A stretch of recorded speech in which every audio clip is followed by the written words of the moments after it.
Hello students, welcome back to the channel concepts of commerce. आज के video में हम सॉल्व करेंगे 20 MCQs from UGC NET paper 1। अगर आप तैयारी कर रहे हैं यूजीसी नेट की, सो पेपर 1 में इस तरह के क्वेश्चंस आपको देखने के लिए मिल सकते हैं।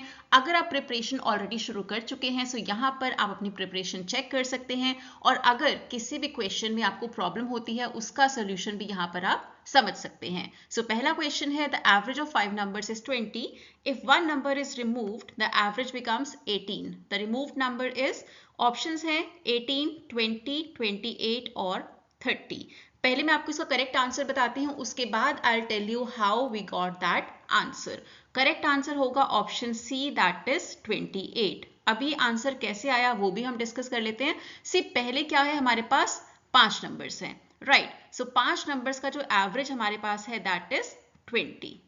और आप किसी का भी एवरेज कैसे निकाल सकते हैं? By taking total and dividing by कितने भी नंबर्स आपके पास हैं। सो मतलब कि इक्वेशन हमारे पास बनता है total dividing it by 5 is equal to 20। ऐसे ही आप एवरेज निकालते हैं। अब टोटल हमें नहीं पता, बट अगर हम इस इक्वेशन को सॉल्व करते हैं तो हमारे पास टोटल आ जाता है 100। मतलब कि जब 5 नंबर्स का एवरेज 20 है तो उन नंबर्स का टोटल कितना है? 100।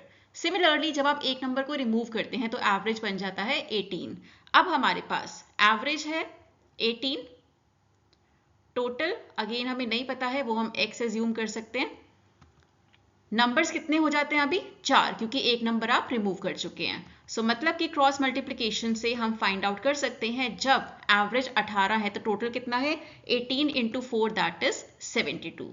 सो जब 5 नंबर थे तो टोटल था 100, और अब जब 4 नंबर है तो टोटल है 72। मतलब कि रिमूव्ड जो नंबर है वो कौन सा है? 100 माइनस 72 दैट इज 28।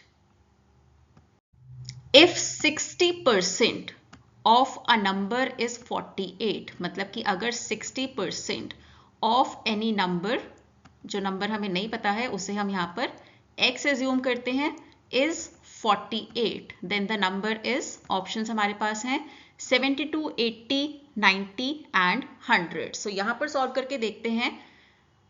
x हमारा एज इट इज यहीं पर रहेगा, बाकी जो हमारे पास 60/100 है उसे हम ले जाएंगे राइट हैंड साइड में, और जब राइट हैंड साइड में लेकर जाएंगे तो क्या होगा? रेसिप्रोकल हो जाएगा। So that means 100/60। So simply इसे सॉल्व करते हैं। 0 से हम 0 कट कर सकते हैं, right, and 6 8s are 48 and 8 into 10 is equal to 80। So correct answer यहाँ पर होता है ऑप्शन बी, दैट इज 80। अगला क्वेश्चन हायर एजुकेशन से है हमारे पास। The primary purpose of NAC in India is to, options हैं regulate universities, assess and accredit institutions of higher education, design the curriculum और conduct entrance exams। Correct option यहाँ पर है option B, that is assess and accredit institutions of higher education। Assessment and accreditation provide करने का काम करता है NAC। In logical reasoning, the statement if it rains, the ground gets wet, it is, options हमारे पास यहाँ पर। So correct answer यहाँ पर होगा option C, that is an implication। implication का मतलब क्या होता है? if then, मतलब कि अगर ये होगा तो ये होगा। So यहाँ पर जो first statement है that is if it rains, उसके बाद उसका implication है कि अगर rain होगी तो क्या होगा उसका implication? the ground gets wet। So जब भी आपके पास if एंड देन, मतलब ये हुआ उससे ये हुआ वाला सिचुएशन होता है, it is known as an implication. बहुत ही सिंपल क्वेश्चन यहाँ पर है, which type of communication occurs between people of different cultural backgrounds. Options हैं group communication, interpersonal communication, cross cultural communication और ऑर्गेनाइजेशनल कम्युनिकेशन। करेक्ट आंसर है option C, that is cross cultural communication, क्योंकि यहाँ पर communication is happening between different cultural backgrounds, मतलब कि ऐसे लोगों के बीच में कम्युनिकेशन हो रहा है which are from different cultural background. So it is an example of cross cultural communication. A researcher selects every 10th student from a college list. This is random sampling, stratified sampling, systematic sampling और cluster sampling। Correct answer होगा option C, that is systematic sampling, because एक system यहाँ पर बनाया गया है, that means every 10th student list में से चूज किया जाता है as a sample. Random sampling क्या होता है, बिना किसी सिस्टम के आप किन्हीं भी बच्चों को उठा लेते हैं लिस्ट में से और वो आपका सैंपल बन जाते हैं। स्ट्रैटिफाइड में पूरे पॉपुलेशन को स्ट्रेटास में डिवाइड किया जाता है और हर स्ट्रेटा में से then the sampling is done. Cluster में population is divided into clusters and then samples are collected.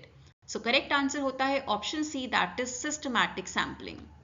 The National Education Policy, that is NEP 2020, recommends school education structure as 10+2, 5+3+3+4, 6+4+2 or 3+2+5+2. Correct answer है option B, that is 5+3+3+4. Which of the following is measured in bits per second? Options हमारे पास हैं storage capacity, processing speed, data transfer rate और resolution. Correct answer है option C, that is data transfer rate. The teaching method where students discover facts by themselves is called lecture method, problem solving method, discovery method और demonstration method. Correct answer यहां पर होगा option C, that is discovery method. MOOC stands for, options हैं massive open online course, multiple open online curriculum, multi organisational online course, massive organisational open classroom. Correct answer है option A, that is massive open online course. Which of the following is not an input device? यहाँ पर computer की हम बात कर रहे हैं, इनमें से कौन सा एक इनपुट डिवाइस नहीं है? ऑप्शंस हैं कीबोर्ड, माउस, प्रिंटर और scanner. So option C, that is printer, एक आउटपुट डिवाइस है बिकॉज वो आपको आउटपुट देता है in the form of hard copy. बाकी के जो तीनों हैं, that is keyboard, mouse and scanner are used to enter data into the computer, right? So keyboard, mouse और scanner को use करके हम इनपुट डालते हैं, डेटा कंप्यूटर के अंदर डालते हैं, जबकि प्रिंटर हमें आउटपुट देता है in form of a hard copy. If all cats are animals, मतलब कि जो सारी कैट्स हैं सबकी सब एनिमल्स हैं, and some animals are not cats, which of the following are true? All animals are cat नहीं, क्योंकि some animals are not cat also, ये हमें सेकेंड स्टेटमेंट में बोला हुआ है, तो फर्स्ट स्टेटमेंट तो गलत है। Some cats are not animals नहीं, हमें ये भी बताया गया है कि ऑल कैट्स आर एनिमल्स, मतलब कि सेकेंड स्टेटमेंट भी गलत है। Third statement some animals are cats, yes some animals cats हैं क्योंकि some animals are not cats. This option is correct. एक बार ऑप्शन डी भी देख लेते हैं, no animal is a cat, ऐसा नहीं है, राइट? ये गलत ऑप्शन है क्योंकि ऐसा नहीं है कि कोई भी एनिमल कैट नहीं है। सो करेक्ट ऑप्शन होता है option C, that is some animals are cats. Noise in communication refers to listeners feedback, external disturbances only, anything that distorts the message or a loud environment. So noise communication में refers to anything that distorts or disturbs the message, the communication process. कुछ भी ऐसा हो जिससे आपका जो message है वो कन्वे होने से डिस्टर्ब हो जाए, डिस्टॉर्ट हो जाए, आपके कम्युनिकेशन प्रोसेस में डिस्टर्बेंस आ जाए, that is known as noise in communication. So option C is the correct answer. Which of the following is not a characteristic of qualitative research? Options हैं subjective interpretation, small sample size, statistical analysis और in-depth understanding. Correct answer है option C, that is statistical analysis, क्योंकि this is not a characteristic of qualitative but it is a characteristic of quantitative research. The main objective of formative evaluation, जो formative assessment FAs होते हैं, उनका main objective क्या होता है? To assign grades, to provide feedback for improvement, to compare students और to certify learning. So जो FAs होते हैं, formative assessment या फिर evaluation होता है, उसका main objective होता है to provide feedback for improvement. In a class, the ratio of boys to girls is 5:3, मतलब कि 5/8 boys हैं and 3/8 girls हैं, राइट? यही रेशियो का मतलब होता है 5:3 है तो डिनोमिनेटर में क्या आ जाएगा? 5 + 3 का टोटल। सो 5:8 बॉयज हैं, 3:8 गर्ल्स हैं। If there are 40 students, how many girls are there? So 40 × 3/8 हम यहाँ पर करेंगे क्योंकि हमें गर्ल्स का नंबर निकालना है और गर्ल्स का रेशो है 3/8। टोटल नंबर ऑफ स्टूडेंट्स हैं 40 into 3/8, so 8 5s are 40 and 5 into 3 15. Option A will be the correct answer. The next number in the series is, series हमें यहाँ पर given है 2, 6, 12, 20 and 30. नेक्स्ट नंबर हमें यहाँ पर बताना है। तो अगर आप इस यहाँ पर ध्यान से देखते हैं तो अगर 2 में आपने 4 प्लस किया तो आपके पास क्या आया 6, तो 2 + 4 हो गया 6। 6 में आपने 6 प्लस किया तो आ गया 12। 12 में आपने 8 प्लस किया तो आ गया 20। 20 में आपने 10 प्लस किया तो आ गया 30। मतलब कि हर बार जो आपका प्लस करने वाला नंबर है वो 2 से बढ़ता जा रहा है, 2 से ज्यादा होता जा रहा है। पहले आपने 4 प्लस किया, फिर आपने 6 प्लस किया, फिर आपने 8 प्लस किया, फिर आपने 10 प्लस किया, तो अब आप क्या प्लस करेंगे 12। 10 के बाद 2 हमें इंक्रीज करना है, 2 नंबर से इंक्रीज करना है, तो मतलब कि अब आप 12 प्लस करेंगे किसमें 30 में। तो 30 + 12 will be option B, that is 42।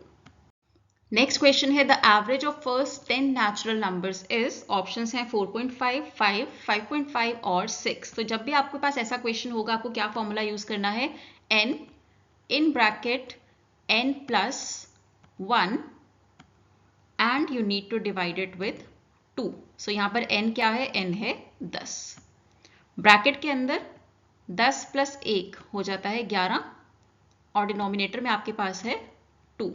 So 11 into 10 is 110. 110 dividing it by 2 is 55. अब आपको 55 का एवरेज निकालना है। एवरेज कैसे निकलेगा, 55 को डिवाइड करेंगे 10 से, क्योंकि 10 नंबर्स हैं। यहाँ पर लाइन एक्स्ट्रा आ गई, इसे हम डिलीट कर देंगे टू अवॉइड एनी कंफ्यूजन। हमारे पास लास्ट में आता है 55 dividing it by 10, right. So 55/10 निकल कर आता है 5.5। So the average of first 10 natural numbers is 5.5, that is option C. फिर से समझा देती हूँ आपको, यहाँ पर ये फॉर्मूला यूज करना है। फॉर्मूला है n in bracket n + 1 dividing it bye 2। n क्या है, मतलब कितने नंबर्स हैं आपके पास, 10। ब्रैकेट में आ जाता है 10 + 1 दैट इज 11। डिनोमिनेटर में हमारे पास है 2। 10 into 11 करेंगे तो ये हो जाता है आपके पास 110। 110 को 2 से डिवाइड करेंगे तो हमारे पास आ जाता है 55। अब 55 का आपको एवरेज निकालना है। आपके पास नंबर क्या आ गया 55। 55 का एवरेज कैसे निकालेंगे, जितने भी नंबर हैं वो आपका डिनोमिनेटर हो जाएगा, मतलब कि 10। सो 55/10 इज इक्वल टू 5.5, जो आपका यहाँ पर आंसर होता है option number C. In a certain code, Apple is written as BQQMF. Then how mango will be written in that code? ये हमारा क्वेश्चन है। अगर आप यहाँ पर ध्यान से देखेंगे तो you can see A की जगह हमने लिखा है B, मतलब कि उसका नेक्स्ट अल्फाबेट। सो मतलब M की जगह आप क्या लिखेंगे, नेक्स्ट अल्फाबेट होता है N। फिर से नेक्स्ट 2 अल्फाबेट देखते हैं, P एंड P, दोनों की जगह क्या लिखा है Q एंड Q, मतलब कि नेक्स्ट अल्फाबेट। P के बाद क्या आता है आपके अल्फाबेट्स में, Q आता है। तो मतलब A के बाद क्या लिखना है B, N के बाद क्या लिखना है, N के बाद क्या आता है अल्फाबेट में, N के बाद आता है O, G के बाद आता है H, O के बाद आता है P, मतलब आपका कोड बन जाता है NBOHP, that is option A. In a certain code, bank is written as 2, 1, 14, 11. How is rise written in the same code? यहाँ पर हमें ध्यान देना है कि हमने क्या यहाँ पर लॉजिक, क्या पैटर्न फॉलो किया है। B की जगह पर हमने 2 क्यों लिखा, क्योंकि B अल्फाबेट्स में आता है सेकेंड नंबर पर। A की जगह हमने लिखा है 1 क्योंकि A आता है फर्स्ट नंबर पर। उसी तरीके से N आता है 14th नंबर पे और K आता है 11th नंबर पे। इसी तरीके से R अल्फाबेट्स में कौन से नंबर पर आता है, 18th नंबर पे। तो सबसे पहले आपको लिखना है 18। उसी तरीके से I आता है 9th प्लेस पर, तो I की जगह हम लिखेंगे 9। C आता है 3rd प्लेस पर एंड E आता है 5th प्लेस पर। सो हमारा कोड बनता है 18935, that is option A. So that was all for this video. Already बहुत सारे और वीडियोस भी अपलोड किए जा चुके हैं फॉर पेपर 1 जो आपका जून में जो पेपर कंडक्ट किया गया था, पेपर 1 इन डिफरेंट शिफ्ट्स, उसकी सॉल्यूशन, उसका आंसर की ऑलरेडी अपलोड किया जा चुका है चैनल पर। अगर आपने नहीं देखा है वो भी आप देख सकते हैं, प्लेलिस्ट अवेलेबल है चैनल पर पेपर 1 के लिए भी। और अगर आप कॉमर्स पेपर के लिए अपीयर कर रहे हैं तो उसके लिए बहुत सारे वीडियोस ऑलरेडी चैनल पर हैं, आप वो देख सकते हैं। आज के लिए इतना ही। If you like the video, please like, share and comment. Do subscribe to the channel. Stay tuned in for the next video that will be posted 7 PM tomorrow.